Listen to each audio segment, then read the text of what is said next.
Hello Kayanggaw! Welcome sa Miss Clar Horror Stories! Meron ulit akong tanong sa inyo Kayanggaw at yung sagot nyo, i-comment nyo po dyan sa comment section. At ito na yung tanong. Ano ba yung pamantayan nyo sa pagtulong? Pag tumutulong ba kayo, namimili ba kayo, or lahat tinutulungan nyo? Natanong ko yan dahil ang kwentong aswang natin ngayon ay tungkol sa isang misteryosong tao na tumulong or sumaklolo dito sa bida natin. At naging napakahalagang tao daw nung tumulong na yon sa buhay niya. Pero bago natin simulan niya, Kayanggaw, shout out muna sa Kayanggaw natin na nakita namin ulit sa San Pablo. San Pablo. Nakita namin, shout out pala sa inyo kay Ma'am. Kay Ma'am Jana and kay MJ Loresto. Hello, shout out po. Shout out po sa inyo, tsaka kay Ma'am Dina na nakasalubong din namin sa SM. Also, shout out din sa Kayanggaw natin na nagtatanong na kung ano daw yung requirements para ma-shout out. Ma'am, shout out po sa iyo, Ma'am Jovi. Ma'am Jovi Roslyn Bagaan. Hello Simple po. lang naman. Mag-comment lang kayo, mag-subscribe, and especially, i-like lang tong video natin para umabot ito sa lahat ng ating mga Kayanggaw. Ganun lang kasimple para mapabilang sa Shout out. shoutout section natin. Ayun. Kaya naman, Claire, huwag na natin patagalin pa. Sabay-sabay na po nating alamin at pakinggan ang kwentong aswang ni Erica.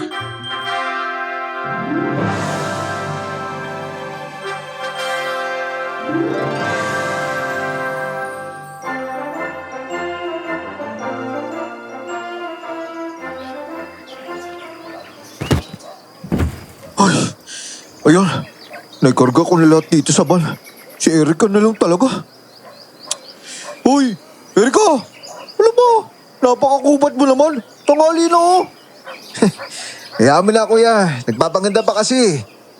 O naman, bayaw. Hindi ko ba nasanay sa kapatid mo? Tingnan mo itong mga lalaking to. Kapag hindi ka tinitingnan parang kasangkapan, kung ano-ano naman palagi sa'yo. Ay, naku na lang talaga. Oh, ito na po ako, mahal na prinsipe ng mga regalado. Ano na ba? Oh, sabi ko sa'yo, bayaw eh. Nagpaganda pa talaga. Alam niya kasing kasama ako, kaya yan. Magtigil ka nga, James. At saka, sino ba nagpaganda? Simpleng mango at saka bestida lang to, oh. Naman, lagi na lang akong... Sige na. Sumakay ka na nga. Sinabi ko na sa'yo kagabi na aagahan natin eh. Tapos anong oras kang gagayak? kasi nga, nasikaso ko pa yung mga kailangan gawin sa burol ni Papa bago tayo umalis, di ba? Alam ka namang sina Manang Tasing pa yung magtatawag at mag-aayos ng lahat para sa burol ni Papa. Tsaka, sinabi ko na rin naman sa'yo na hintayin muna nating malibing si Papa, di ba? Hindi ka talaga makapaghintay eh. Hindi naman pwedeng paghintayin natin yung pag-ayos ng mga dokumento ng lupain ni Papa doon, no? Kinakamkam ng mga taong gubat yun eh. Kung hindi namatay si Papa, hindi pa natin malalaman na bigla na lang palang nakapangalan sa kanila yung lupain. Oh, yun naman pala eh. Kung nakapangalan na sa kanila, ibig sabihin, si Papa mismo yung... Hindi, imposible yun, no? At hindi ako papayag na mapunta kung kanino yung ari-arian ni Papa. Lupa yun, Erica. Lupa! Ngayon, kung wala kang pakialam sa mga naipundar ng tatay natin, ako, pinapahalagan ko yun, no? Pinapahalagahan mo talaga? Ayaw mo lang malamangan eh. Sakim ka kasi. Ano? Ano sabi mo, Erica? Ako nakakalimutan mo kuya mo ko, ah. At ibinili ni Papa lahat na sasabihin ko. Pati lahat ng pasa mo. Dapat nakabatay ka sa... Oo, easy lang naman bayaw. Easy lang. Tsaka ikaw din naman, Erica, easy ka lang. Kayong magkapatid talaga, masyado kayong hot parehas. Ikaw, Erica, hot ka na nga. Ang hot din ng ulo mo, Tignan mo na nga ako, James. Wala na nga akong tulog tapos dakdak pa ng dakdak tong kapatid kong timawa sa lupa. Uy, bayaw! Ba't mo naman siya sinampal? Tama lang sa kanya yan. Matabil na yung dila niyan eh. Kapakanan niya lang yung iniintindi ko. At para sa'yo din naman yung lupang yan balang araw eh. Walang para sa akin. Dahil ampun lang naman ako ni Papa, di ba? At hindi mo naman talaga ako kapatid. Ang gusto mo lang mangyari, magamit yung pirma ko para sa'yo mapunta lahat ng ari-arian ni Papa eh. Uy, Eric! Ano ka ba naman? Erica, alika nga dito. Huwag mo nga ako hawakan, James. Bahala kayong dalawa dyan. Hoy! Erica! Sigurado ka susuhin mo ako ng ganyan? Hoy, baka nakakalimot ka ha? Baka bigla sumabog nang wala sa oras yung pinakatatago mong baho. Ano? Napakawalang yamo talaga. Sobrang sama mo, kuya. Oo. Kalma nga lang muna tayong lahat dito. Erica, alam mo naman tama yung kuya mo, di ba? Para sa'yo din to. At gawin mo na lang din ito para sa, alam mo na, para maging maayos yung buhay mo tsaka matahimik yung mundo mo. Ikaw rin naman yung mapapaya kapag lumabas yung lahat, di ba? Kaya sumakay ka na. Samahan mo na kami ng kuya mo. Samahan ka lang naman eh. Sige na. Baby, dali no, sumakay ka no. Huwag mo nga ako hawak-hawakan, James. Tumabi ka nga dyan. Tara na, para matapos na to. Oh, paano ba yaw? Tara na, relax ka lang ha. Ako nang bahala dyan kay Erica. Tara na. Buti na lang nandito ka, James. Punong-puno na ako sa kagaguhan ng babae yun eh. Baka hindi na talaga ako makapagpigil. Tara na, ikaw lang ang magmanayo, James. No problema, bayaw. Chillax lang kayong dalawa ni Erica dyan ha.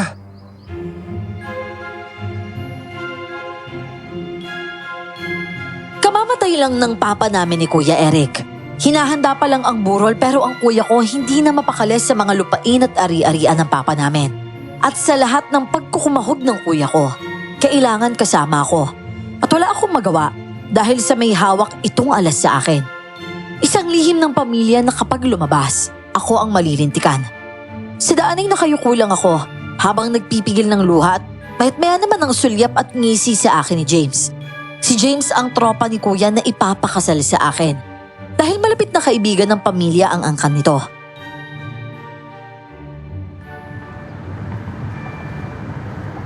Bayaw, balita ko sira daw yung tuloy sa main road na diretso sa barrio ngayon. Baka mapilitan tayong dumaan sa malayong ruta. Tsaka para mas liblib na barangay yata yun ha. Oo, nabalitaan ko din yun. Bumagyo kasi nung isang linggo eh. Alam mo naman doon, napakatagal nilang pinapaayos yung mga sirandaan tsaka tulay. Yan po ba nga aasahan mo? Bulubundukin yung lugar, no? Kaya di ko talaga maintindihan sa'yo kung bakit kating-kati ka na mabawi yung lupain na yun eh. Nasa kabila pala ng bundok yun. Kaya alam mo, kung hindi NPA ang mga nakatira doon, baka mga aswang, no? Aswang? Para ka namang loko eh. Naniniwala ka talaga sa mga ganun? Oh, bakit hindi? Alam mo, yung mga aswang, para lang din naman mga tao yan. Mga nilalang din na nakatira dito sa mundo. Hindi lang natin lubos na naunawaan. Medyo naiba lang kasi sila ng kaunti sa ating mga tao eh. Kahit yung pamumuhay nila, iba pa rin kumpara sa atin. Pero hindi ibig sabihin nun, hindi na sila totoo, no? Basta, mga nilalang din sila. Baka nga nasa pagitan sila ng pagiging tao at hayop eh. Sa bagay. Pero kahit ano pa yung umuha ko pa ngayon sa lupa ng tatay ko, wala akong pakialam, no? Palalayasin ko talaga yung mga yon. Tapos yung usapan. Basta kapag nakasagupa tayo na aswang, ibalato mo na sa akin ha. Kasi kung hindi mo na itatanong, malunugis yung lolo ko eh. May panahon pa nga na ibang bodyguard namin mga aswang. Kaya walang makakagalaw sa mga kapatid kong mayor at congressman sa baluarte namin. Yung mga NPA na yan, naku, pinapalapa lang namin sa mga aswang yan. Sa madaling salita, talagang manggagamit yung pamilya nyo. Tsaka proud ka pa ha. Hoy, Erika, maandar na naman yung bunganga mo ah. Eh medyo totoo naman eh. Pero bakit ba? Ano lang ba naman yung mga aswang na yan? Kahit mabangis at kakaiba pa sila, mas mababa pa rin sila kaysa sa mga tao, no? Ganun lang yun. Hindi ko matiis ang kahambugan ng dalawang lalaking kasama ko sa biyahe. Hanggat maaari nga natutulog lang ako para lang hindi ko sila marinig. Napakalayo pa kasi ng babagtasin namin. At sabi ni Kuya, mahigit 8 oras ang biyahe. Kaya naman pahintu-hintu rin kami para kumain at para magbanyo na rin. Kapag humihinto nga kami sa mga restaurant, talagang lumalayo ako kina Kuya.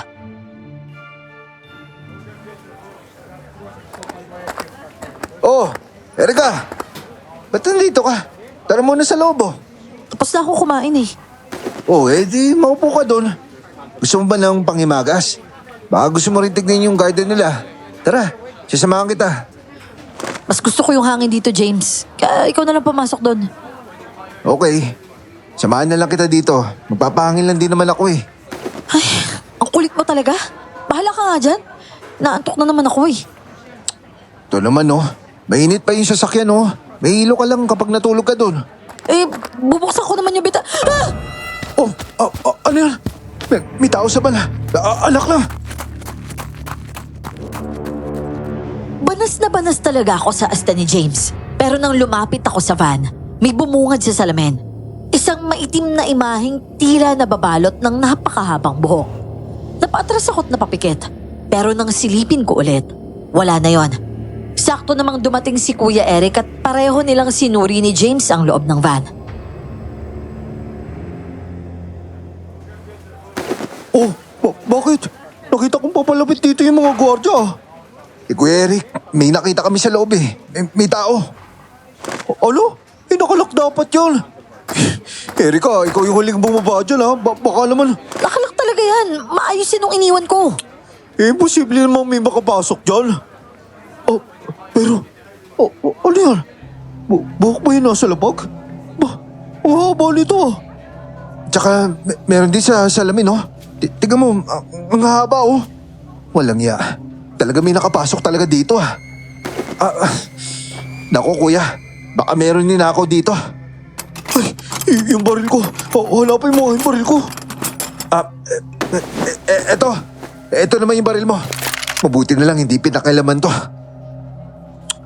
Pero puro buhok pa rin eh. Ibig sabihin ginalaw nga to. Hindi lang kinuha. Ang hayop na yan. Muntik pa madali. Yung mga kagwardya naman dito walang silbi. Teka nga, malilintikan talaga sa akin yung management itong restaurant eh. Responsibilidad nila to eh. Kuya, ano ba? Wag na. Umalis na lang tayo dito. Hindi! Mabaya yung management dito eh. Hindi nila sinasabihan na maayos yung mga security tsaka staff nila. Nasaan ba yung gwardya? Hoy! Ikaw! Lumapit ka nga dito! Ba't hindi ka ba nagbabantay dito? Sumakay na lang ako sa van habang binubungangaan ni Kuya yung mga gwardya doon. Lalo na yung manager ng restaurant. Nakakahiya kami noon pero para kay Kuya, pagpapakita yon ng kanyang otoridad. Habang nagwawala nga si Kuya sa labas, may kakaiba akong napansin sa sahig ng van. Ang ilang piraso ng buhok, gumagalaw. Tila dahan-dahang gumagapang. Pati nga yung mga buhok na dumikit sa salamin, gumagalaw at nag-iiwan ng mga bakas. Mga bakas na tila dugo. Nang mapalingon naman ako sa side mirror ay nagulantang ako sa itim na imaheng nakita rin namin kanina. Nakatayo yun malapit na malapit sa akin.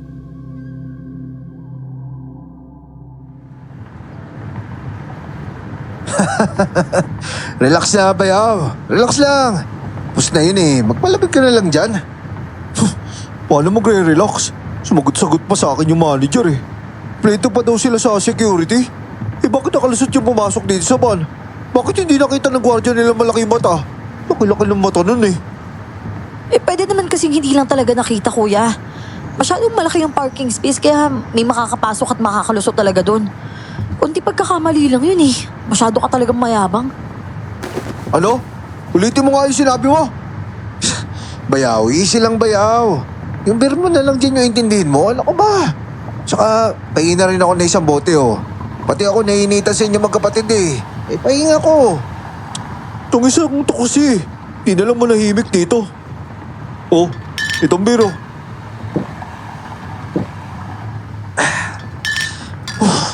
Sarap pala nito.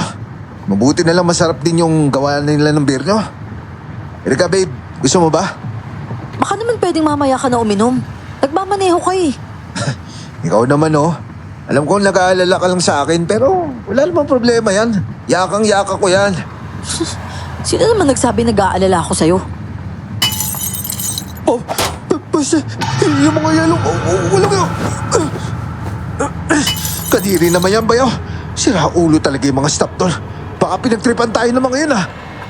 Malamang, malilintikan talaga sa akin yung mga yun. Pagbalik natin, dadaanan muna natin sila ah.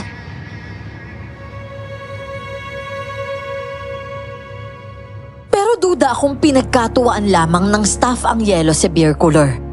Hindi ko maipaliwanag, pero kakaiba ang pakiramdam ko sa mga buhok sa sahig, sa salamin ng van, pati na rin sa cooler.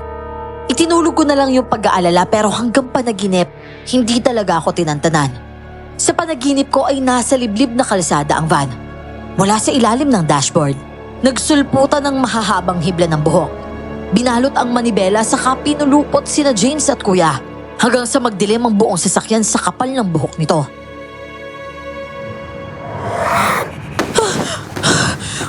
Ano yun? Bakit ganun? Uy, ano ba Erika? Binangungot yata bayo. Erika, ayos ka lang ba? Ayos lang naman ako. Wala, nanaginip lang ako.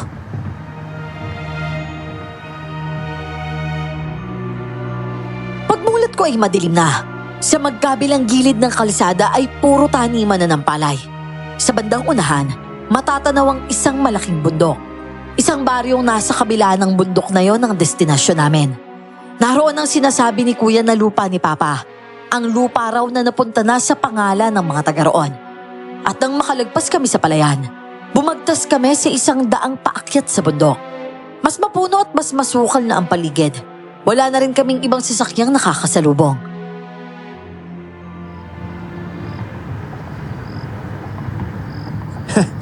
Ayos din pala dito, oh.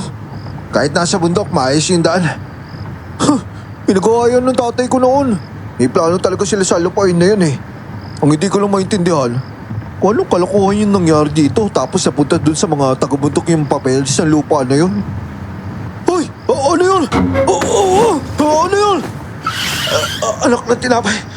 Biglang nakabig yung manibele. Muntik pa tuloy tayo mahulog dito. Magminor ka na kasi. Mas makitid na rin tundaan dito eh. Tsaka baka mga hayop lang yun mula dyan sa kakahuyan yung dumaan. Oh, tignan mo naman diba? Gubat na yung magkabilang gilid dito oh. Pero sa nakita ko ay hugis tao ang dumaan. Tila babae pa ngayon dahil sa napakahaba nitong buhok. Sobrang bilis ng pagdaan at halos isang maitim na guhit lamang ang nakita namin. Tahimik lang akong nakamasid kaya mas napagtuunan ko yun ng pansin. Pumasok kami sa isang mas makitid na daan. May mga tao na kaming nakakasalubong at lahat sila mahahaba ang buhok. Napansin ko ring magigiliw ang mga taong yon. Nakangiti sila at kumakaway sa amin. Huminto pa nga kami sa harap ng isang maliit na bakuran. At sa loob nito, may isang maliit ngunit maayos na bahay.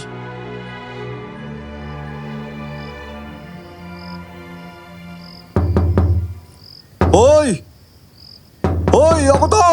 Si Eric to! Buksan nyo! Hindi ba't nabisuhan mo sila, kuya? Bakit parang... Oh, ayun na oh. May lumalabas na mula doon sa maliit na bahay sa gilid.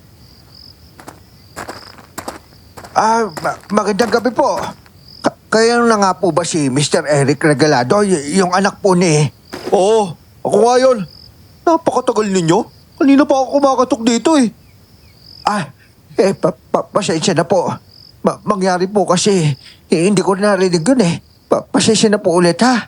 Teka, bubuksan ko na po para makapasok kayo. Tsaka po isasakyan ninyo.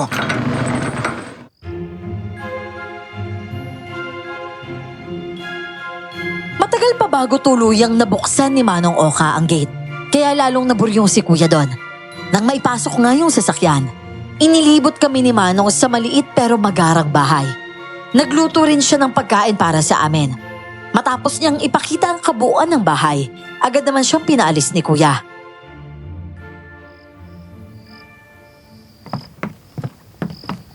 Hoy, bayaw. Hindi mo sinabing rakista pala yung katiwala niyo dito eh. Oo nga eh. Kala nyo yata kinagwapo niya yung mahabang buhok. Mga taong bundok talaga oh. Oo nga eh. Lahat na nakasalubong natin kanina, puro mahaba yung buhok. Baka may kung anong merong relihiyon yung mga tao dito, no? Reliyon. Masabihin mo, yung mga taong bundok, bulok lang talaga. Oh, pero maayos naman silang manamit, di ba? At saka, mababait naman sila eh. Binabati lang naman tayo oh. Kayo lang naman yung isnabero tsaka mayabang dito eh. Uy, Erika, bulong ka na naman dyan ha. Sabi ko matutulog na ako. Ang haba ng biyahe, inaantok na ako. Doon ako sa kwarto sa dulo ah. O bayaw, higa na rin ako para may kasama si Erika.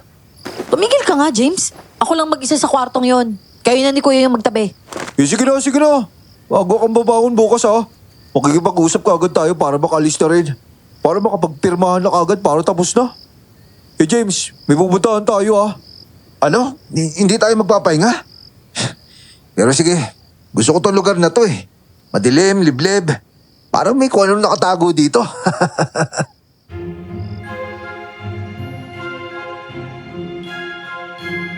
Sa kabila ng pagiging magiliw ng mga tao roon ay parang ang may ibang mukha ang baryo sa ibaba ng bundok. Tahimik ang lugar, Malamig at sariwa ang hangin. Pero sa bawat puno, sa bawat dahon at sa bawat masukal na pagitan ng mga bahay, parang may ibinubulong ang buong baryo. Wala kang maririnig na kuliglig o huni ng mga palaka. May mga tunog na tila nagmumula sa mga ibon, pero hindi pamilyar ang mga yon. Dahil nga sa pagod ay mabilis akong nakatulog, pero hindi nagtagal, naalimpungatan din ako.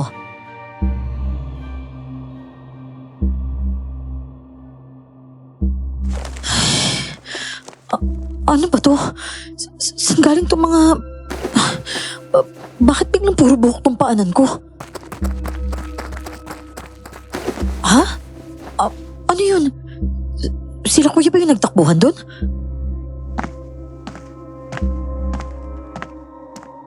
Bumaba ako sa kama para silipin kung sino ang tumakbo sa labas ng pinto.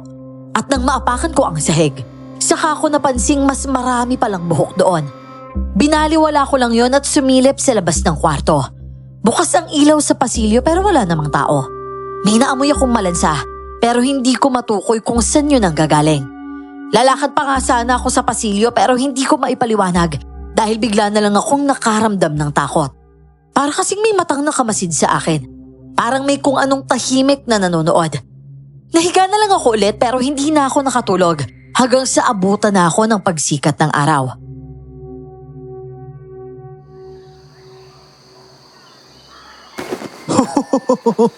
Ano? Ayos ba? Galing ko kagabi, no? Grabe ka talaga, wala kang patawad. Akala ko paliligtasin mo yung...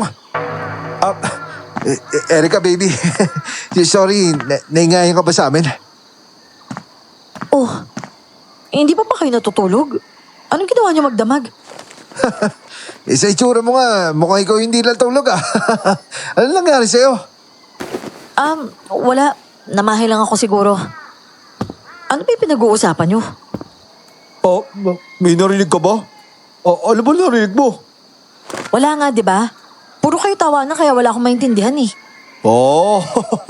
Yun naman pala eh. Wala yun. Natuwa lang kami kagabi. Oo. Awat na, akala ko ba? Sabi mo wala maingay, di ba? Tapos ikaw tong hindi makatiis dito. Ano nga kasi yung ginawa niyo? Parang nitong umaga lang kayo pumasok ah. Wala nga. Ano lang. Sabi ng good time lang kami. Nagkatawaan lang. Alam ka ba? Di ba, James? Oo. Sana nga sumama ka eh. Baala nga kayo dyan. Ano na? Kailan ba tayo aalis dito? Erika naman. Kunwari ka pa eh. Alam naman natin gusto-gusto mong bumalik dito sa... Seryoso ako, Kuya Eric. Kailan ba tayo aalis? Kapag matatagalan pa tayo dito, mauuna na akong bumaba sa inyo. Hindi naman pwedeng wala tayo dun sa burol ni Papa. Yun naman. Sado ka naman nagmamadali. Ano ba? Ayaw mo ba makita yung ano mo? Oy. Ano yan? Meron ba nakaraan si Erica Babes dito? Abay, kwento niyo naman. Erika. Ikwento mo daw oh. Total, tuwan-tuwa ka naman, di ba? Di ikaw na lang magkwento. Ang tinatanong ko nga, kailan tayo aalis? Kapag hindi mo sinagot, magbibihis na talaga ako. Uuwi na lang ako mag-isa. Sado ka naman seryoso? Mamaya pagkatapos sa almusal, kakausapin natin yung kapitan sa baryo ha. Tapos pirmahan na para may balik na sa pangalan natin yung lupa tapos uwi na tayo. Pero kung gusto mo dito magpaiwan, para alam mo na, pwede naman yun. Yun nga lang, alam mo rin kung ano yung mangyayari. Di uuwi rin pala tayo mamaya. Di buti naman. Mag-aalmusal na ako ah. May pagkain ba rito o bibili pa? Meron na dito. Dinala ni Manong Longhair. Dito ka lang mo po sa tabi ko. Sabay-sabay na tayo kumain. Doon na lang ako sa kwarto ko. Mas maganda pa yung tanawin doon sa maliit na terrace doon eh. Kaysa naman yung mukha mo yung makita ko. Uy, Erika. Papansin ko lang bakit parang nakabihis ka na. Saan ka pupunta? Hindi ka aalis. Sabi mo di ba kakausapin natin yung mga tao doon?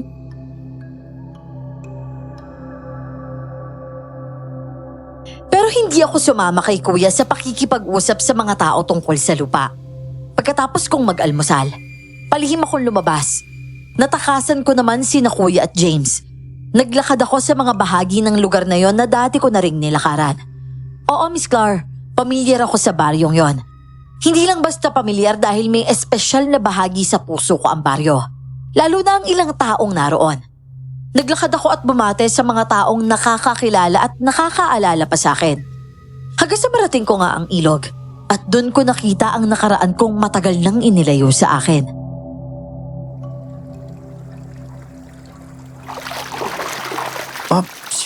Si Erica yun ah. Naku, nakita niya yata ako. Hindi niya ako pwedeng maabutan dito. Erica! Erica! Erica, saglit lang, Erica! Ano ba yung nakakainis? Hindi ko naman nakalain siya pala yung namamangka doon. Erika, nakakainis. Bilisan mo!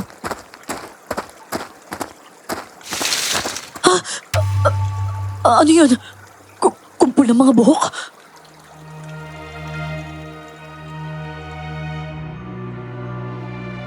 Hindi ko kabisado ang gubat pero tuloy-tuloy akong pumasok doon para lamang makaiwas kay Ramil.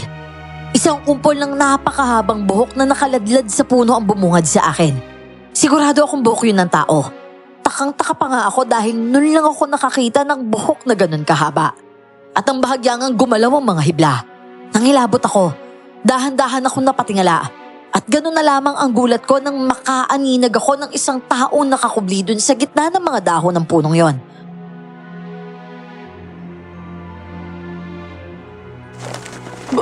Bakit? Sa kanya ba galing yung buhok na yun? Erica! Erica, ako lang to. Kalma lang, kalma lang. Hindi kita kilala. Alis na ako. Erica! Erica!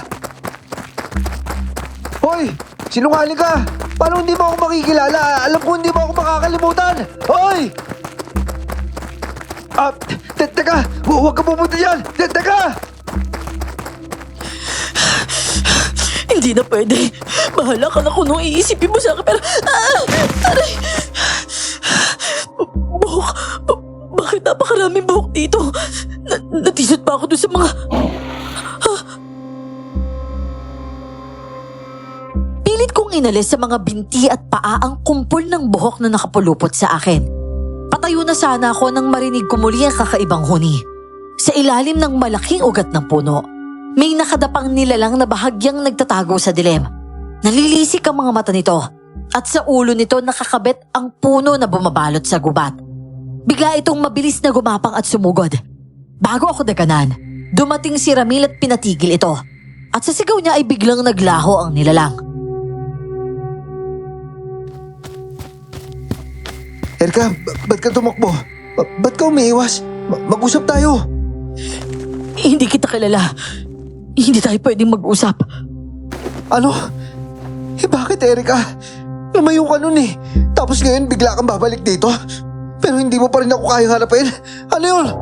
Bakit ba? Alam mo namang hindi na pwede, di ba? Huwag mo nang ipilit, Ramil. Mapapahamak lang kayo. Ikaw mapapahamak ka. Pati na rin ako, alam mo yan. Alam ko lahat ng iyo, Erica. Pero alam ko rin na kayang-kaya natin to. Oh, pare! Teka! Ano man pwedeng lumayo-layo ka sa mapapangasawa ko? Baho-baho na itsura sa buhok mo pa lang yan, no? Tapos didikit ka dyan? James? Kuya? Bakit kayo nandito? Ano? Ako ba dapat yung tanongin mo kung bakit ka nandito? Hindi na pala kailangan magtanong eh. Tama na kuya, babalik na ako. Pabalik na ako sa bahay natin. Naligaw lang ako dito sa gubat pero pauwi na talaga ako doon. Huwag mo nga akong inuulol, Erica. Ngayon, dahil matigas ang ulo mo, kayo, itabi niyo yung armas niyo. Mapayapa itong lugar na to. Hindi pinapayagan nga namang karahasan dito.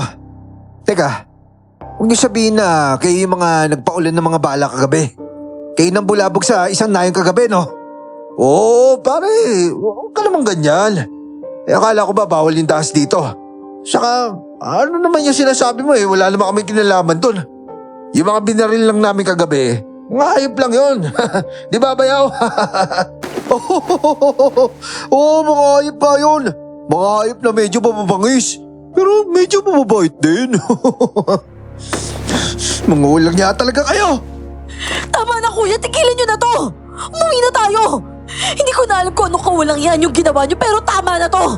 Uuwi na tayo!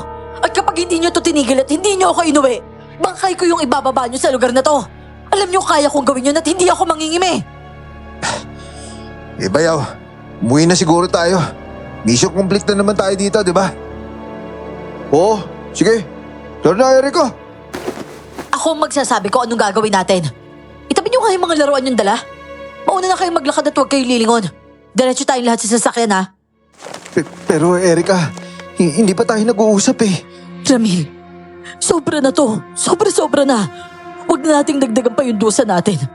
At tulad ng dati, may mga nadadamay kapag nagpupumili tayo kaya tama na Ramil. Tama na. Hayaan kitang umalis ngayon, Erika. Pero hindi ibig sabihin nito, tapos na yung lahat. Hindi ko to pwedeng kalimutan. O sige, umalis ka. Pero sisiguraduhin ko sa'yo, ikaw rin mismo yung maghahanap ng landas pabalik dito. Makakaalis kayo ngayon, Erika. Makakaalis kayong lahat. Pero babaunin nyo at mananatili nakapulupot ang inyong mga kaluluwa sa hibla ng ugat ng baryong to. Sige na, Erika. Umalis ka na.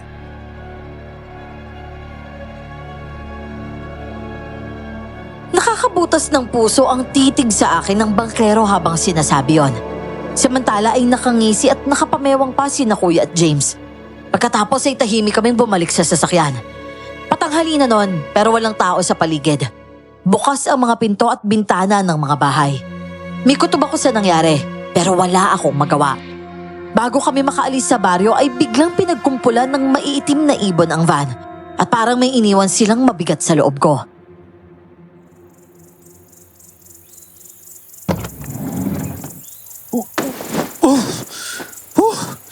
Pagod no? Pero ayos yun.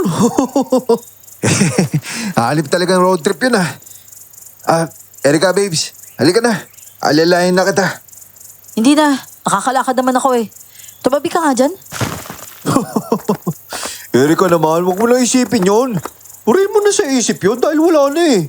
Halos nabura na yung lugar na yun. At saka aayusin ko itong mga dokumento na kuha ko. Tapos papipirma ko sa itong mga to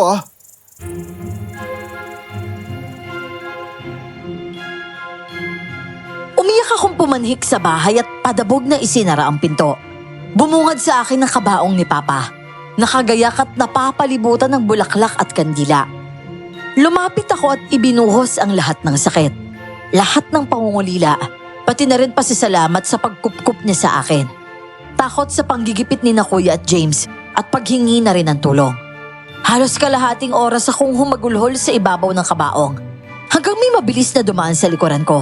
Wala akong nakita pero nang muli kong tingnan ang labi ni Papa. Oh, Erika!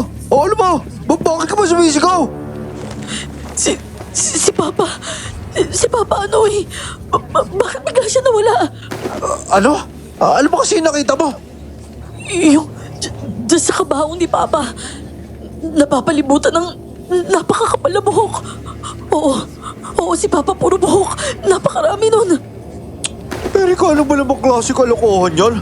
Wala naman Napakalinis ang pagkakagayak nila Papa Ang ganda ng ayos, ano ba? Erika, baka pagod ka lang. Wala ka rin tulog tapos ang haba pa ng biyahe natin. Magpahinga ka na siguro. Tara, sasamahan na kita sa kwarto. Hindi na. Makakapagpahinga ako kung mag-isa lang ako doon. Pero... Baka nga namamaligpata lang talaga ako. O sige na, magpapahinga na ako. Ikaw na lang muna mag-asikaso dito, Kuya.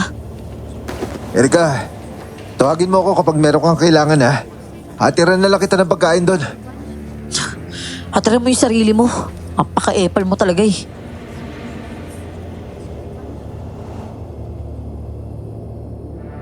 Dahil nga sa matinding pagod at puyat, mahigit isang araw akong halos natulog lang. Habang ang mga tiyahin at kasambahayang nag-aasikaso sa burol ni Papa. Pero dahil nga sa stress at mga kakaibang pangyayari, putol-putol ang tulog ko. Habang isang gabi, nagising ako sa mahihinang sipa mula sa ilalim ng kama. Bigla itong yumanig sa isang napakalakas na sipa. Kaya naman tumakbo ko palabas. Wala namang nakita ang mga tiyahin ko. Hindi na ako nakatulog noon at tumulong na lang ako sa pag-aasikaso sa mga nakikiramay.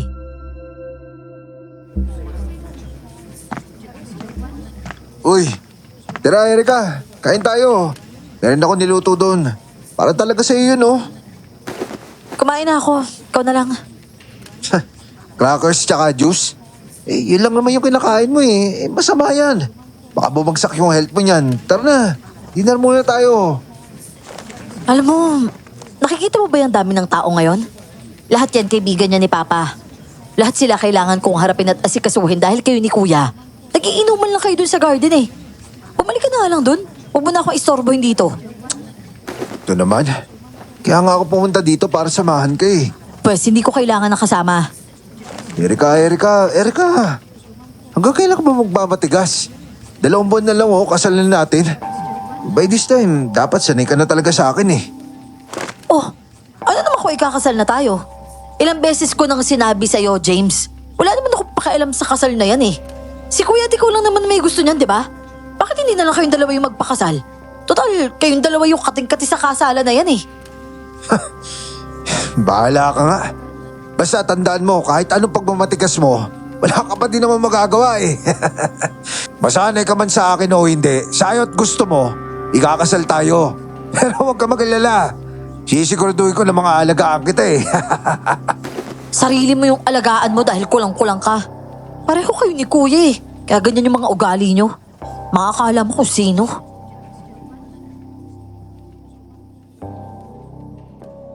Si Kuya Eric ang tunay na anak ni Papa.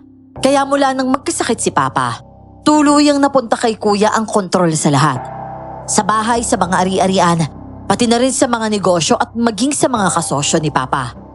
Siya rin ang nagpasya na ipakasal ako sa kaibigan niyang si James. Siyempre, tinutulan ko yon. Pero nung panahong yon, kalalakihan lang laging nasusunod. Kaya halos wala akong magawa. Gayunpaman, patuloy kong nilalabanan ng panggigipit ni Kuya. Ang hindi ko lang alam noon kung hanggang saan aabot ang lahat.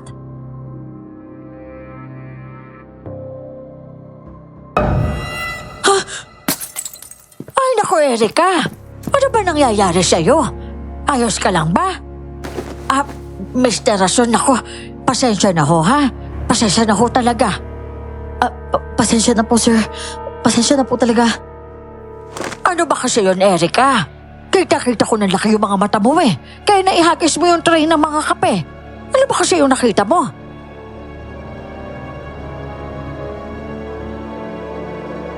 Sino ba namang hindi magugulantang? Napalingon ako sa isang bisitang nakatayo malapit sa bintana ng bahay. Napakahaba ng buhok niya. Kitang-kita kong gumalaw yon. Umangat pa nga at gumapang palabas ng bintana. Kinilabutan ako at nanlamig ang buong katawan ko. Pero tuluyan akong napalingon at napasigaw ng tila sa direksyon ko gumapang ang napakahabang buhok. At pagkatapos noon, pumasok na lamang ako sa kwarto para magpahinga. Pinatulog muna ako ni Tita dahil nag-aalala na rin sila sa kakaiba kong ikinikilos. Pakiramdam ko nga napakahaba ng naging tulog ko. Pero may kung ano na namang gumambala sa akin.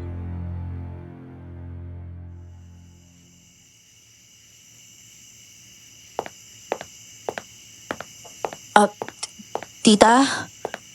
Tita Linda? Tita? Erika naman ako to. Abay, napakamagugulatin mo naman. O ano, kumusta ka na? Anong lagay mo? Parang antok na antok pa yung mga mata mo eh. Bakit naman bumangon ka kaagad? Kami nang bahala rito. Kumpletuhin mo muna yung pahinga mo, ha? Bukas na ang libing ng papa mo. Kailangan buo ang lakas mo. Tita, natutulog lang naman po talaga ako eh. Ang haba nga po ng tulog ko kaso nagising po ako kasi may pumasok po ba doon sa kwarto ko? Ano? Wala eh, hindi ba nakakadado yun? Sinusubukan ka nga naming katukin para maghaponan eh. Pero tulog na tulog ka doon. Kaya sinabi kong hayaan ka na lang magpahinga. Bakit ba? Tsaka namumutla ka. Tsaka ano ba yung... Ay, naku Diyos ko. Napakarami namang hibla ng buhok sa damit mo. Naglalagas ba yung buhok mo, Erika? Hindi po. Yun nga po yung itatanong ko eh. Nagising po ako nung maramdaman kong may mga buhok sa mukha ko. Nasa loob pa nga po ng ilong ko yung iba eh. Tapos bumangon ako. Napakaraming buhok sa kama. Pati na rin sa sahig. Pero sigurado po ako hindi po sa akin yung mga yan. Ay, naku, oo nga. Masyadong mahahaba yung mga ito. Hanggang balikat lang ang buhok mo, oh. Aba, ano kaya yung... Ay, Diyos ko, Erika. Saan ba kayo nagpunta na kuya mo nung Lunes ba yun? Nako, Erika. Doon ba kayo nagpunta? Opo, tita, kasi po, binawi po ni kuya yung lupa doon sa mga taong pinagbigyan po ni Papa noon. Halika rito, Erika, ha? Oh, ayan, dito tayo. Erika, ano bang ginawa ng kuya mo doon? Magtapat ka sa akin. Pareho nating kilala ang kuya mo. May ginawa siya, hindi ba? Kaya na po yung nagsabi, tita. Kilala nating lahat si kuya. At siguro naman, may ideya na rin kayo kung ano yung ginawa namin doon. Pero bakit ka na ba sumama? Sana nagtago ka para hindi ka niya naisama doon. Kaya lang, hindi ko po siya matatakasan noon, tita. Kaya nga, nagpakabala po ako sa mga pag-aasikaso ng mga... Makinig ka sa akin, Erika. Makinig ka mabuti, ha? Pagkatapos ng libing ng papa mo bukas, pumunta ka sa bahay ko. Kailangan kita makausap doon. Erika, bago pa lumala ito, kailangan mo siguro balikan ang lugar na yon. Alam ko namang ayaw mo nang bumalik doon, pero kailangan. Kailangan, Erika. Para ito sa ikatatahimik ng lahat. Lalo na para sa ikatatahimik mo. Ikakasal ka pa naman. Erika, naiintindihan mo ba ako? Opo, sige po, tita. Ako rin naman po may napapansin ako eh. Kaso hindi ko lang alam kung sino yung dapat kong lapitan. O sige, Erika. Ako bahala sa'yo, ha? Asikasuhin natin ito.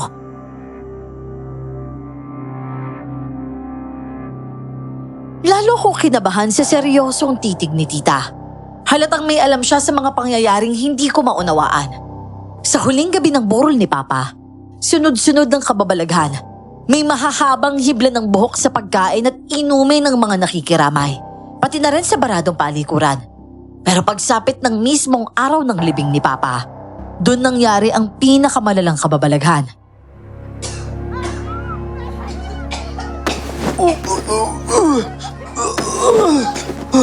Yantok na yan. Ano ba nangyayari? Ano yan, kuya? Buhok yung sinusuka mo ah. Tulungan mo ko, Erika. Tulungan mo ko. Naku, Diyos ko, pati ito si James. Sus Maria Joseph, pati yung mga tito ni Gormo tsaka ang tita Nimpa mo. Erika, alika dito, tulungan mo ko. Pero tita Linda, ano gagawin natin? Ito ang susi, ha? Kunin mo yung halaman sa bahay na hamok ang insenso. Dalhin mo rito at sindihan mo. Kunin mo rin yung 5 botelyang pula ang takip. Yung nasa tukodor ng kwarto ko. Pakuluan mo yung mga dahon na nasa loob, ha? At ipapainom natin yung sa kanila. Bilisan mo na, Erika, bilisan mo. Opo, tita. Ito na po. Halos maubos yung mga nakipaglibing kay Papa dahil isa-isa silang nagsialis dahil sa matinding takot. At sino nga ba naman ang hindi matatakot? Pati ang hukay na pagbababaan sana ng kabaong ni Papa. Punong-puno ng napakahahabang buhok. Iniuwi muna sina Kuya at James sa bahay. Natagalan ng paglilibing pero nairaos din naman yon. At talagang napakagulo nga lamang.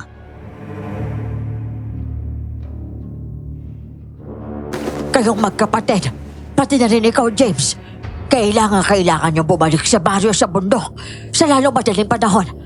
Magpahinga kayo ngayong gabi pero bukas ng umaga. Agad kayo pupunta doon. Talagang babalik ako doon. At lahat na natitira pang tao doon. Lahat ng mga yun, hindi ko talaga patatawarin yung mga yun. Pwede ba, Kuya? Tama na nga yung kawalang yan mo. Dahil sa mga kabalbalang ginawa mo, kaya tayo nagkakaga nito. Wala ka kasing pakundangan eh. Akala mo kung sino ka na pwede mong gawin lahat ng gusto mo. Ano? Bakit ako? Hindi ba't dati mong baryo yun?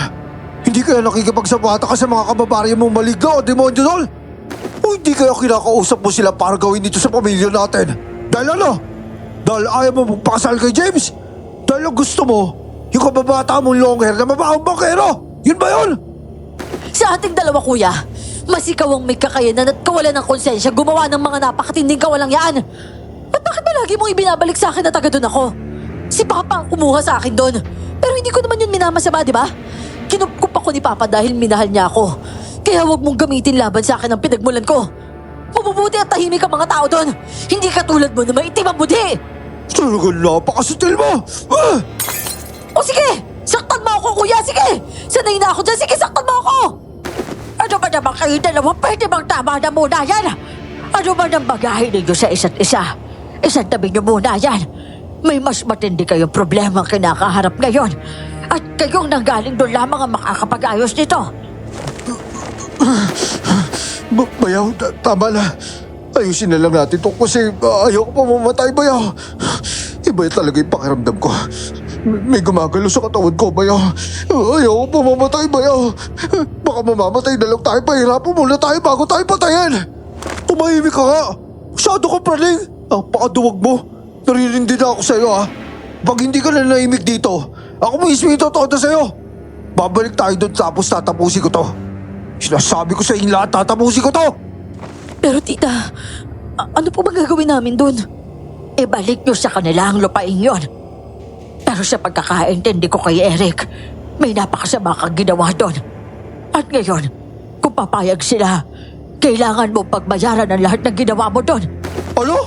Ako ba yung may pagbabayaran? Parang ako pa yung lumalabas na may kasalanan dito, ah.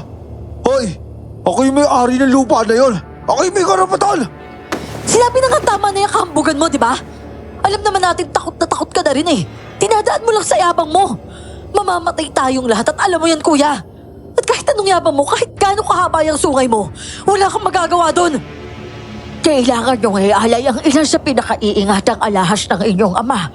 Pero kahit gawin niyo yon, hindi pa rin kayo makakasiguro. Ano? Yung diamante tsaka perlas na yun? Aba dito, hindi naman pwede yun. Para malaman mo, Eric, naging pagmamahari lamang ng ama mo ang mga yun dahil binigay yun ng mga taga-baryo bilang simbolo ng pagkakaibigan nila. At ngayon, kailangan patunayan ng angkan ninyo na sincero kayo sa paghingi ng tawad doon sa ginawa niyong pagsira sa relasyong binuo ng inyong ama at mga taga roon. Eric, wala ka ng ibang pagpipilian. Gagawin mo ito o tuluyang maseselyuhan ng pagdurusa pati na rin ang kamatayan ng pamilyang ito. Mamili ka, Eric, at mag-isip ka na mabuti. Buisit! Buisit talaga!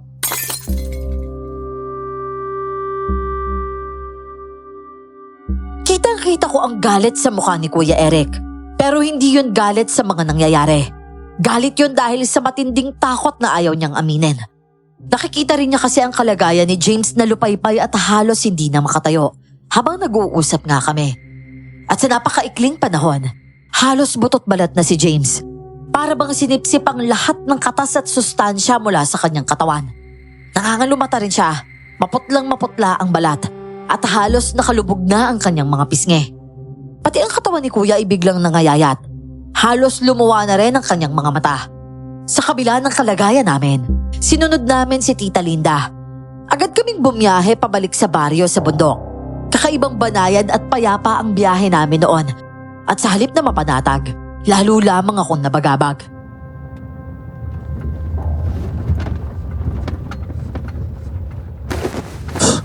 Ano ba, Erika? Di matapos-tapos yung pagbuntong hininga mo? Ayos-ayos naman ang biyahe natin, ah. Tingnan mo, oh. Lapit na kagad tayo. Erika baby, relax lang naman oh. Makikipag-usap lang naman tayo eh. Talaga makikipag-usap? Matapos ang ginawa niyo, inaasahan niyo makikipag-usap lang talaga tayo sa kanila? Bakit? Ano bang ginawa namin? Malagay ba tayo pa yung may atraso sa kanila? O sige nga kuya, sagutin mo nga ako. Ano ba talagang ginawa niyo nung gabi bago tayo umalis dito? Magdamag kayong nasa labas nun eh. Pagbalik niyo may mga bitbit kayong mga baril at naghahalakhakan pa kayo. Ano ba talagang ginawa niyo dun? Erika, hindi ba sabi namin sa'yo, nangaso lang kami ng mga hayop? Ano ka ba? Eh bakit ba? Ano ba sa tingin mo ginawa namin? Gusto niyo ba talaga sabihin ko kung ano yung hinala? May tao kamigin mo! Lintik na to. Sino ba itong loko to? Maharo sa gitna eh. Teka nga. Hoy! Ano ba trip mo? Nakatalikod sa amin ang taong nakaharang sa gitna ng makitid na daan. Hindi ko magawang titigan ng matagal ang nilalang. Napakahaba ng buhok nito. Halos sumayad na nga sa lupa. Nakatayo lamang ito ng tuwid na tuwid at walang anumang galaw. Presensya pa lamang nito ay napakabigat na at para itong naghahatid ng malinaw na mensahe. Isang mensaheng ayaw tanggapin ni Kuya.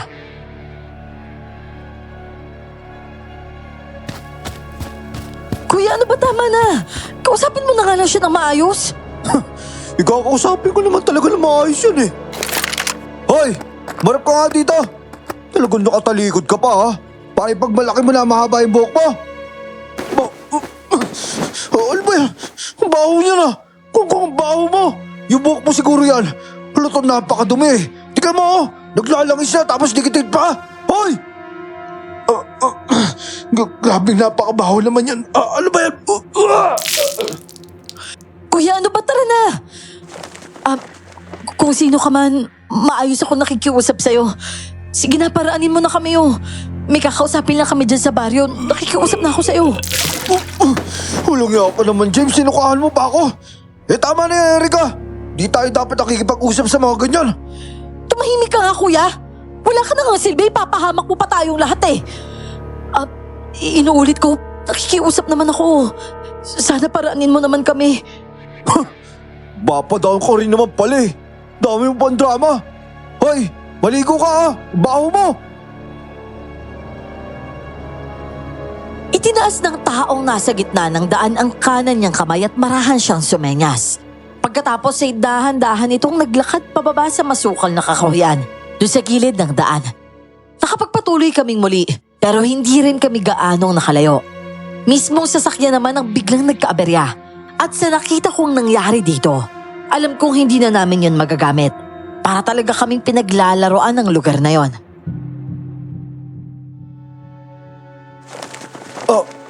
Ano to? Paano nangyari to? Puro sunog na buhok dito oh. Hindi na pwede yan. Maglalakad tayo. Inabot na tayo ng gabi dito, kuya, pero hindi na rin tayo pwedeng bumalik eh. Huwag kang maglala. Meron pa naman tayo sasakyang magagamit dito eh. Pinasunod mo talaga sila ama ko ya. Ano? Ang usapan, kuya, tayo lang yung dapat mag-ayos nito. Alam ko na yung plano mo. Huwag ka na magtakang gumawa pa ng gulo dito. Ito ang kalagayan natin, hindi pa tayo siguradong maaayos to eh. Ano ba akala mo, Erika? Mautakan ako ng mga unggoy na yan? Hoy, sigurista ako, no? Siyempre hindi ako magpapasilat sa mga yan. Maghintay tayo saglit. Malapit na sila. Mabuti na lang. Magaganda pa naman yung mga laruan ng tropa nila Makoy. Maya-maya lamang ay dumating ang sasakyan ng barkada ni kuya.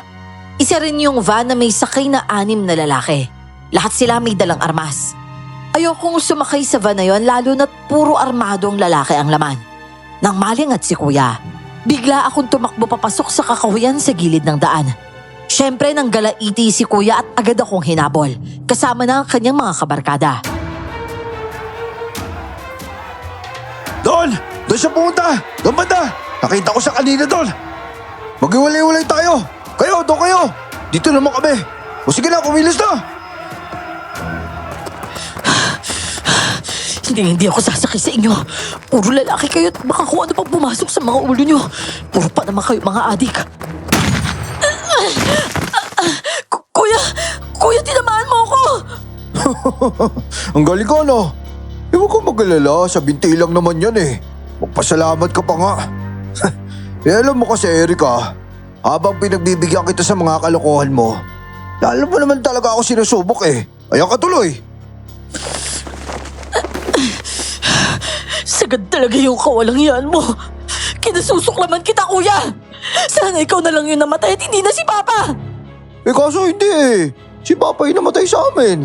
At ako yung kasama mo ngayon. Kaya wala ka talagang magagawa. Sino yan? Hindi, loko tayo! Bubuhati na sana ako ni kuya nang bigla na lang may napakahabang buhok na lumaylay mula sa isang puno. Kitang-kita kong tinakpan nito ang buong mukha ni kuya. Pumulupot ang buhok sa kanyang ulo at leeg at hinatak siya pataas. Halos maitaas na nga siya mula sa lupa. Hoy, Bea! Ayos lang ba kayo? Oo, yung buwisit na yun. Buhati mo nga si Erika. Salpak mo sa sasakyan. Tara na! Erika, may sugat ko. Huwag kang mag-alala. Bubuhati na lang kita. Bitahon mo nga ako, mga walang ya kayo! Wala akong magawa nun. Nagpumiglas ako pero dahil sa matinding kirot sa binti, madali akong nabuhat ni James. Itinambak niya ako sa likod ng van at umupo siya sa tabi ko. Hindi ko nagustuhan ang mga ngisi at titig sa akin ng mga kabarkada nila. At habang binabagtas namin ang baryo, ibinaba nila ang mga bintana at panay ang paputok ng mga barel. At tama ako, gulo na naman ang dala ni Kuya sa tahimik na baryo. Pero higit ako kinakabahan, hindi dahil sa ginagawa nila, kundi sa kung ano ang magiging ganti ng baryo sa amin.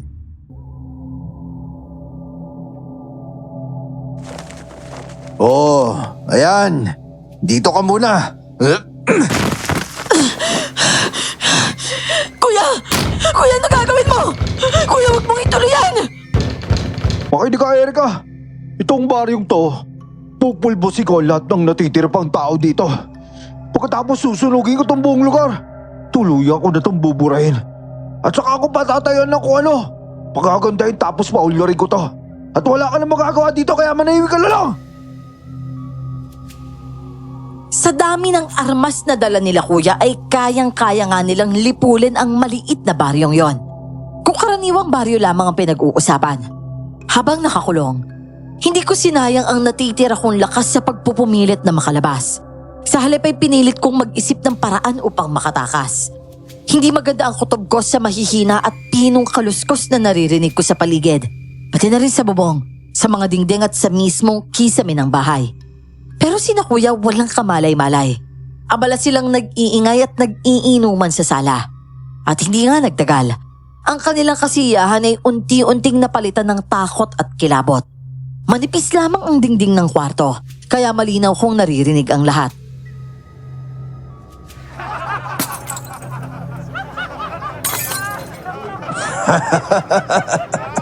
Solid, bayaw! Solid! Ang ganda ng tama talaga nito. Pwede na ako tumambling-tambling hanggang buwan. Eh, bayaw, dahil magaling yung gamot mo, magaling na din ako, bayaw. Yung problema sa'yo kapag nakakabatak ka, hindi mo makontrol yung boses mo eh. Pero tama-tama yan. Kailangan malakas na malakas tayo eh. Dahil maya-maya na pagsapit ng hating gabi, Happy New Year tayo dito. Kaboom! Adios, patria dorada! Lahat na natitira pang gumagalaw at humihinga sa baryo to. Ultimo ipis! Sigurado ako maabo sila. Hindi pwede to. Sinasabi ko na nga ba napakasama ng plano nila.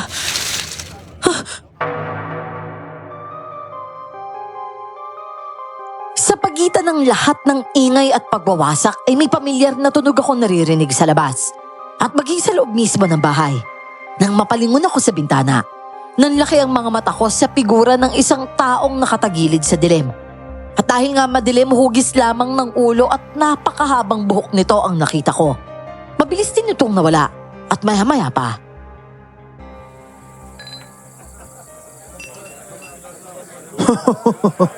Anong oras na ba? Oh, alas 11:50 na oh. Boys, it's showtime na. Magliliwanag na yung gabi dito. Huh? Hoy, James! Ano kang babae dyan ah? Kasarapan pa yata kayo ni Rex sa banyo. Hoy, dalhin nyo nga dyan! Teka, bakit ganyan yung itsura mo?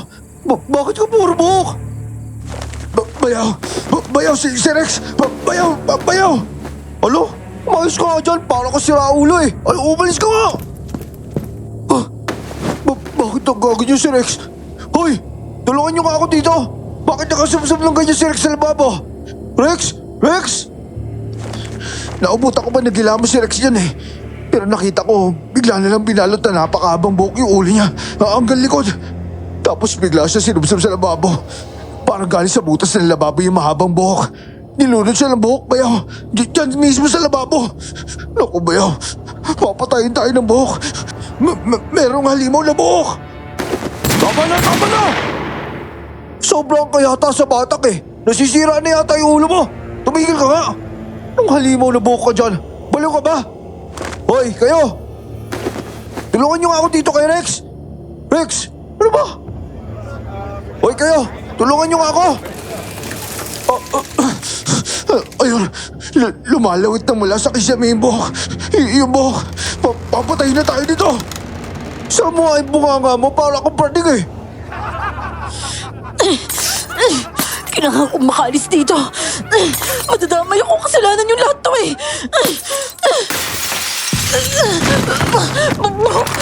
Nababalutan ako. Hindi ako makahinga.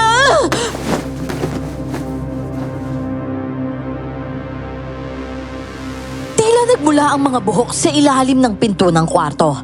Patuloy akong nagpumiglas pero para bang may humihigop sa natitira kong lakas. At bukod doon, lalo akong nanghina sa napakasangsang na amoy ng buhok na bumabalot sa akin.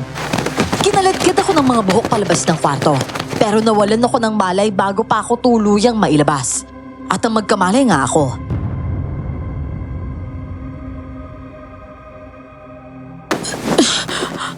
Ano to? Hindi ako makagalaw. Sila kuya. Hindi. Tulong! Tulungan niyo ako! Alam mo namang walang say-say yung pagsigaw mo ng ganyan. Kaya huwag mo na sayangin yung natitira mo lakas. Oh, ano ba sasabi mo? Hindi ba anak ka rin ng baryong ito?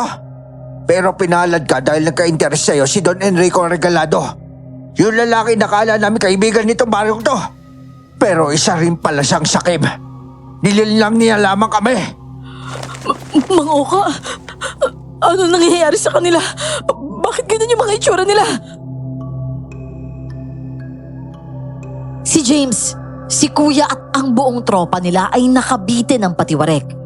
Bawat isa sa kanila ay nababalutan ng mahahaba at makakapal na buhok ng mga nilalang.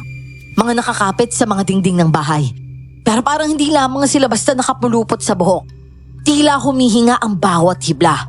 At sa bawat paghinga nito ay parang unti-unting hinihigop ang katawan at buhay nila Kuya.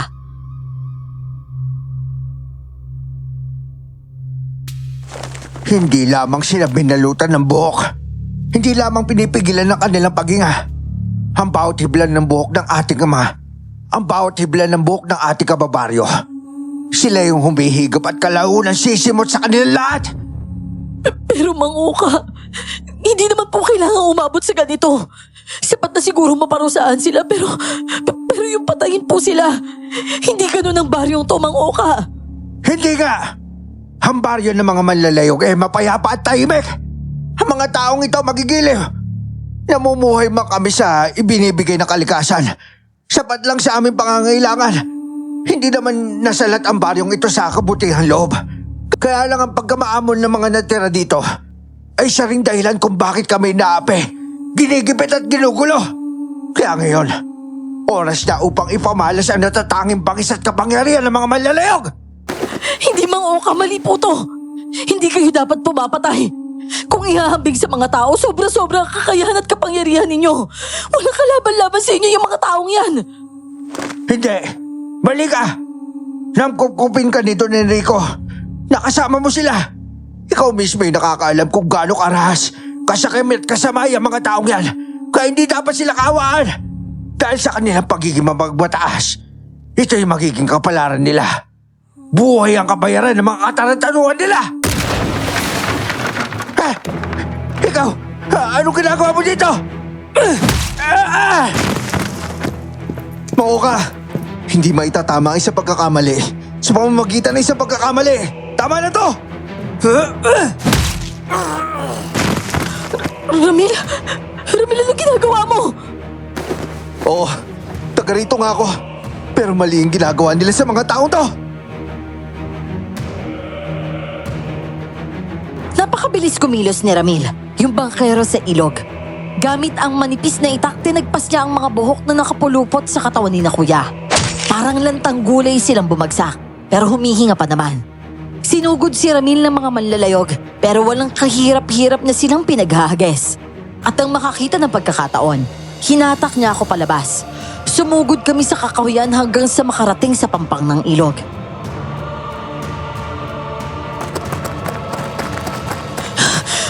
Saan ba tayo pupunta, Ramil? Ayun, doon tayo. Magbabangka tayo. Bilisan mo. Oh, sumakay ka dyan. Ilalabas kita sa baryo. O sige, bahala na. Ano to? Erika, isama mo ko. Wawa ka, wag mo ako iwan dito. Mabawa ka, Erika. Hayop ka talaga, kuya. Yan kawalang yan mo ang punot-tulo ng lahat ng to. Tapos ngayon, Erika, kailangan din natin siya ilabas dito. Oo, siya yung pasimulo ng lahat. Pero ayoko tuloy magpakalimaw ang mga kababaryo ko. Sige na, sumakay ka na. Ako nang bahala sa kapatid mo. Bilisan mo! hindi ko inakala ang pasya ni Ramil na isama si kuya. Pero hinayaan ko na lang siya. At nang maihiga niya si kuya sa isang dulo ng bangka, agad siyang sumagwan palayo. Napakadilim ng ilog, pati na ng kagubatang nakapaligid dito. Gusto ko na lamang pumikit noon para wala na akong makitang lalo pang makapagpapasidhi ng takot ko.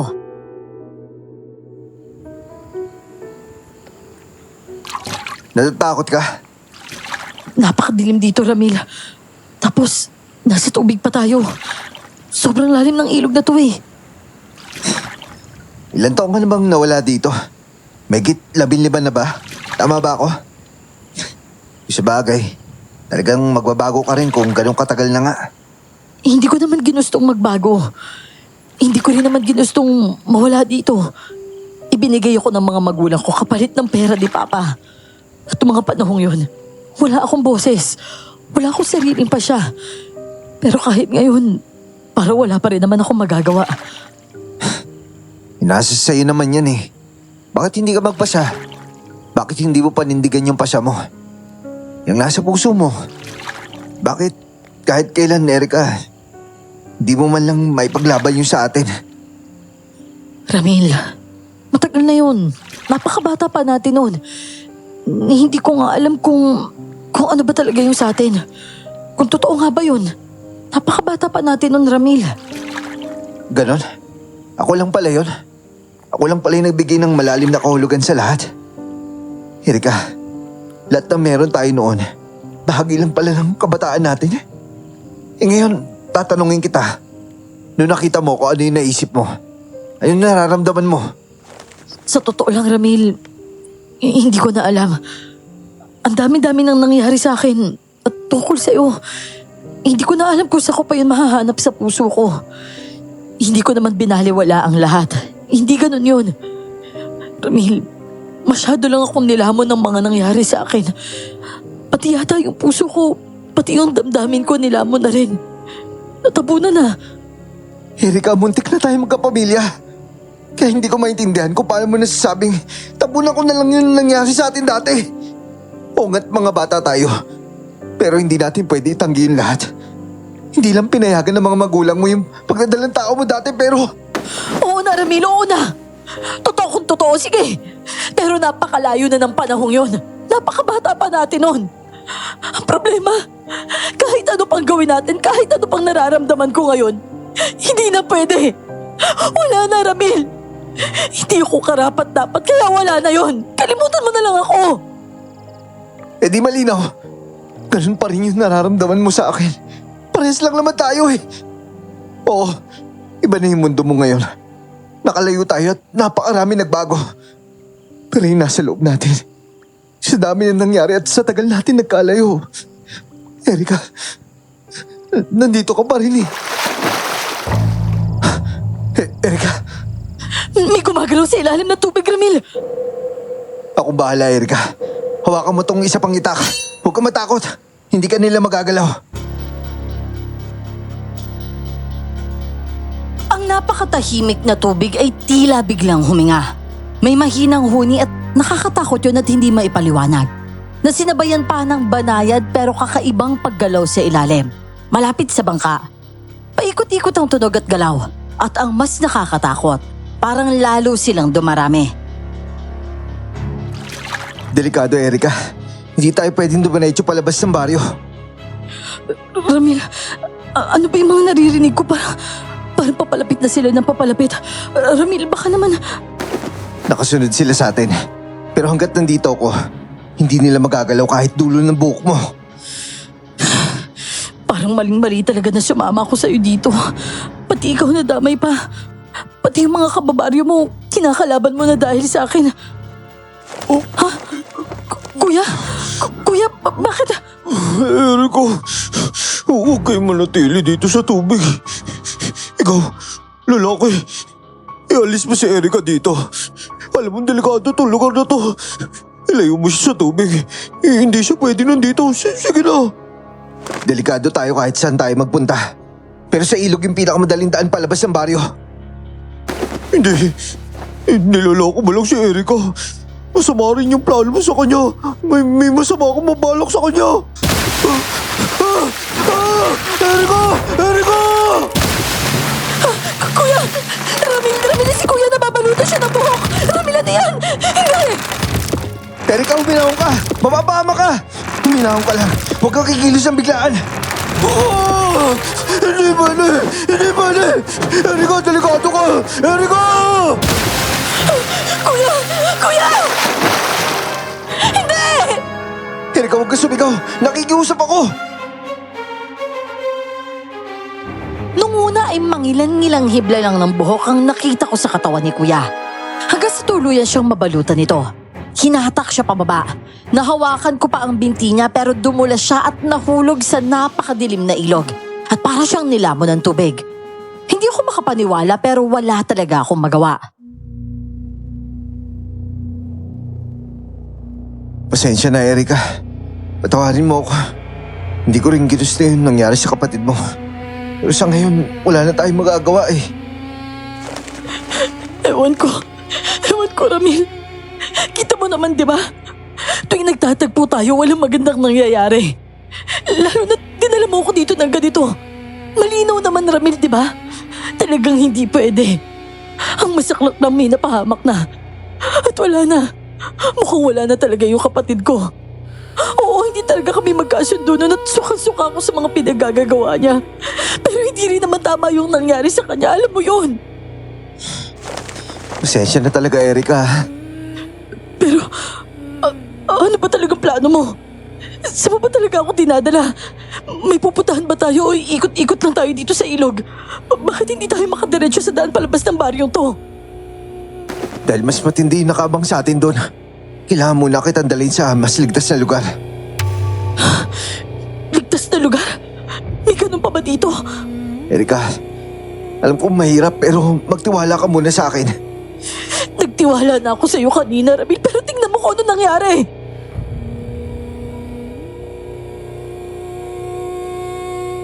Pero sa tuwing nililingon ko ang napakadilim na tubig ng malawak na ilog, hindi ko man lang yun matitigan ng matagal. Lalong umiigting ang katahimikan sa paligid. Pero ang takot sa loob ko, lalo namang nag-iingay. Patuloy na tumulak ang bangka namin papunta sa mas masukal at mas makitid na bahagi ng ilog. Puro bakawan ang magkabilang gilid. Lalo ring dumilim ang paligid dahil natakpan ng mga sanga at makakapal na dahon. Yung mga malalaking puno ang liwanag ng buwan. Hanggang sa tuluyang idinaong ni Ramil ang bangka sa mas mababaw na bahagi ng ilog.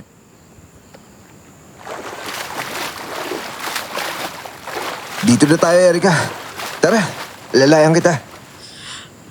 Pero, ano ba to, Ramil? Parang mas liblib pa rito Bakit ganito? Magtatago muna tayo. Meron namang mga bahay sa gitna ng gubat na yun eh. Tara na.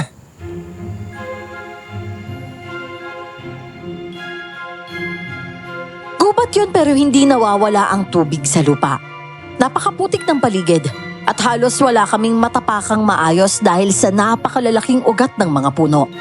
Hanggang binti ang maitim na tubig at kung minsan umaakyat pa nga hanggang hita. Hirap na hirap akong maglakad. Hindi ko pa rin matiyak kung tama bang sumama ako kay Ramil. Pero makalipas ang ilang sandali, nakalabas din kami sa napakasukal na bahaging yun ng gubat.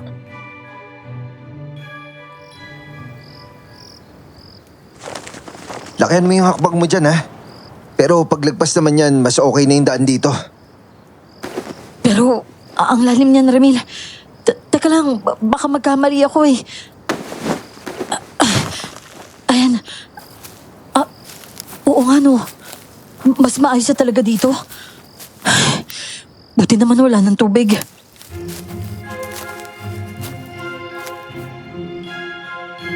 Naging tuyo at mas patag ang aming dinaraanan. Mapuno pa rin ang paligid pero meron ng mas maayos na daang maaaring lakaran ng tao. May mangilan-ngilan na ring kubo sa paligid.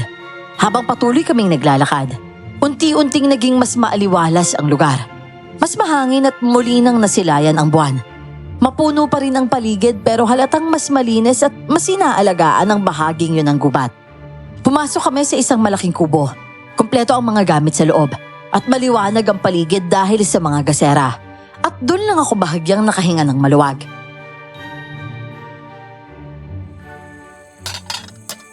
Ito, meron ako sabaw dito.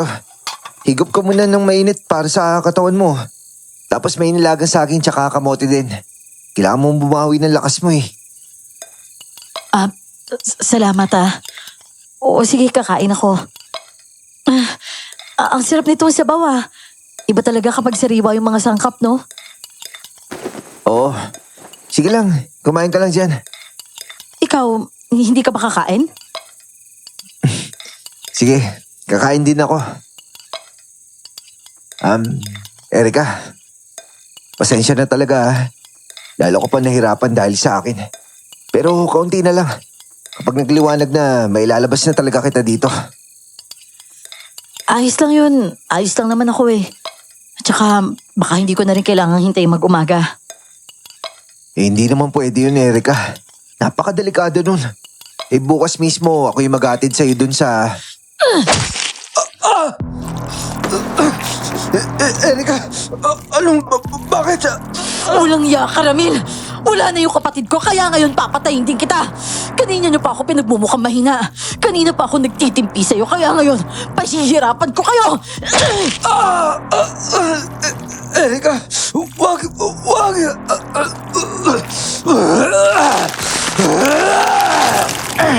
Peste kang babae ka! Peste ka talaga! Mangoka! Sinasabi ko na nga ba ikaw yan? Nagpanggap ka lang na si Ramil!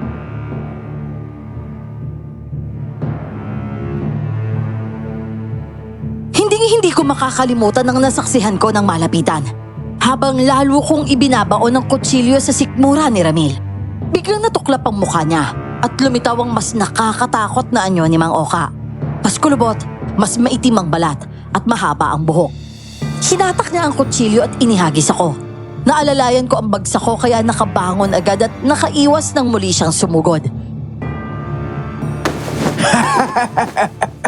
Bilib din ako sa iyong babae ka. Paano mo nalaman? Pero imposibleng nalaman mo talaga. Malamang handa ka lang pumatay ng kahit na sino para makalabas lang dito. Hindi sira ang ulo ko para basta nalang pumatay. Itong porselas na to, nakikita mo ba to? Bigay to ni Ramil. At ang sabi niya habang suot ko to, magbibigay ng babala ang katawan ko kapag may panganib. At tama nga siya. Ang kailangan ko lang gawin, maghintay ng tamang pagkakataon. Ngayon, nasaan si Ramil? Akala mo magaling ka na nun? Babala lang ang naibigay sa'yo ng pulseras na yan. Pero ano magagawa dyan? Ang lakas ng loob mo. At si Ramil, bakit mo hinahanap? Pinaparusahan ko siya ng mga oras na to dahil di sa'yo.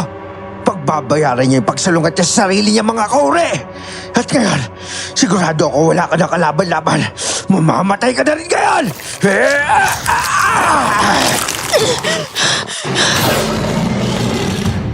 Pinilit kong iwasan ang mahahabang hibla ng buhok na rumagasa papunta sa akin. Sa mga nasaksihan ko, kapag napupulupot o nadadampian ka lang ng mga buhok ng musbog, mapaparalisa ka na o tuluyang mahihigop ang lakas mo. Ano? Hanggang kailan ka tatagal? Hindi ka na rin makakalabas sa lugar na to. Mauubos niya ang lakas mo, kakaiwas! Hindi, napapagod na ako. Kapag nagpatuloy ito, maaabutan din niya ako. Kaya tama siya. Hindi pwedeng puro iwas lang ako. O sige, bahala na!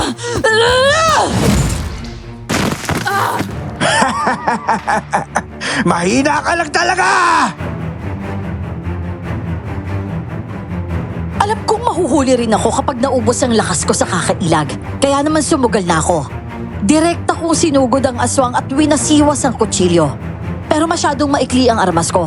Madali lang akong nailaga ng musbog. Tumalon ito sa likuran ko bago muling lumayo. Bigla naman akong tumakbo palabas ng kubo. Pero dun na ako naabutan. tuluyang pumulupot sa katawan ko ang makahabang hibla ng buhok nito. May mga hibla pa nga ng buhok na pumasok sa mga tenga at ilong ko, pati na rin sa mga mata ko. Ano? Anong pakiramdam na unti-unting hinihigop palabas ang dugo at lahat ng enerhiya? Hindi lang ito nagpapahina, hindi ba? Kundi masakit pa! Hindi mo mapaluhanag yung sakit, hindi ba? At wala ka na magagawa para makabalag pa dito! Magdusa kang babae ka! Hindi! Ayoko! Hindi ako mamamatay dito! Sige! Ilaban mo yung natitira mo lakas! Ubusin mo lang yan! Ha? Ano?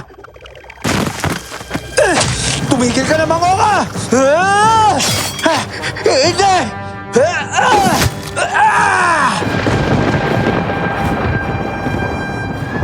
Nakarinig ako ng napakalakas na kalabog na para bang gumuho ang isang buong pader ng kubo.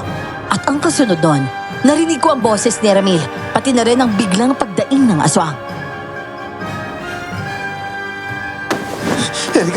Erika, kaya mo yan.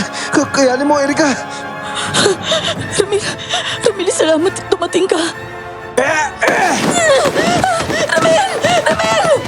Erika! Halika dito, hayop ka! Sinubukang kalasin ni Ramil ang mga hibla ng buhok na nakapulupot sa akin. Pero bigla akong hinatak ni Mang Oka. Hanggang sa tuluyan na nga ako nayapos ng musbog. Ano? 1,000 lang mawawarak ang puso ng babaeng to! Hindi, Mangoka. Pakulam mo siya. Tumigil ka! Ganyan ka na ngayon! Para sa babaeng to! Ano? Tatalikuran mo kami mga kalahi mo para lang dito! Bakit? Masama din naman yung plano nyo ah. Masasama rin kayo. Sawa na ako magbulag-bulagan habang binibiktima yung mga tayo na papalpat dito. Mali-mali yun, Mangoka! Palibasa, hindi ka naganap na musmog! Dapat doon palang pinatay ka na namin! O kaya inalay ka na lang namin! Pwede ba? Pwede bang ako naman? Ha? Ano?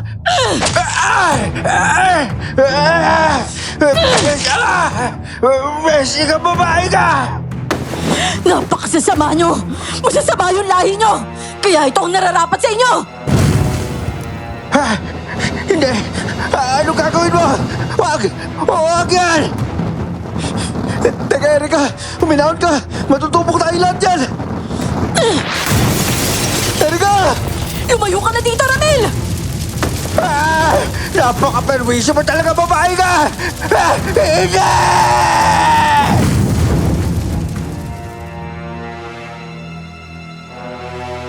Saglit na nang hina ang musbog nang maundayan ko ito ng sunod-sunod na saksak. Doon ko na pinagtataob ang mga gasera sa loob ng kubo. Mabilis na nagliyab ang buong kubo. Tinangka pa nga akong abutin ni Mang Oka pero direkta kong inihataw sa kanya ang isang gasera. Tuluyan siyang nilamon ng apoy. Pati ang mga kauri niyang nakaabang sa ilalim ng kubo. Nadamay sa sunog. Pero dahil sa matinding init at makapal na usok ay tuluyan din akong nawala ng malay.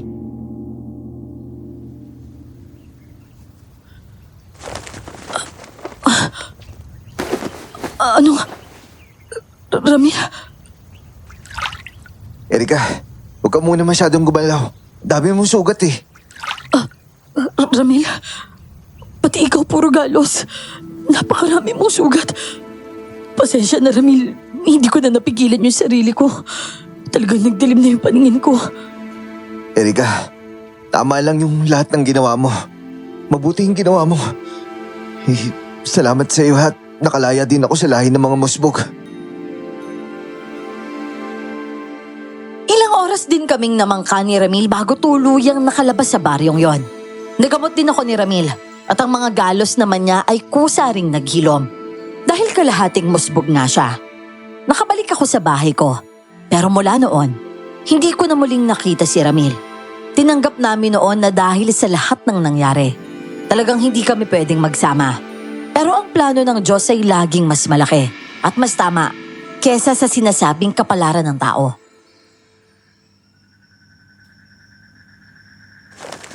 Ay, ano ba naman to sa sasakyan na to?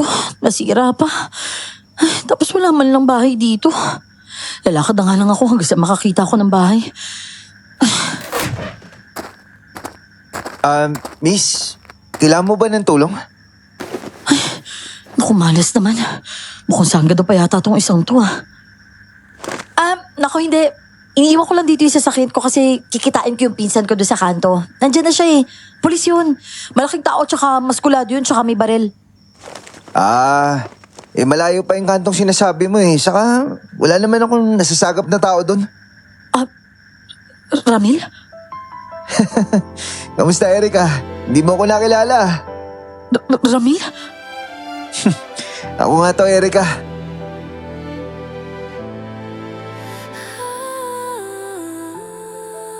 Malaki siya. Napakahaba ng buhok at nakakatakot sa dilim. Pero nang makalapit ay nasilayan ko ang maamo niyang mga mata at napakalamyos na mukha. Opo, Miss Gar.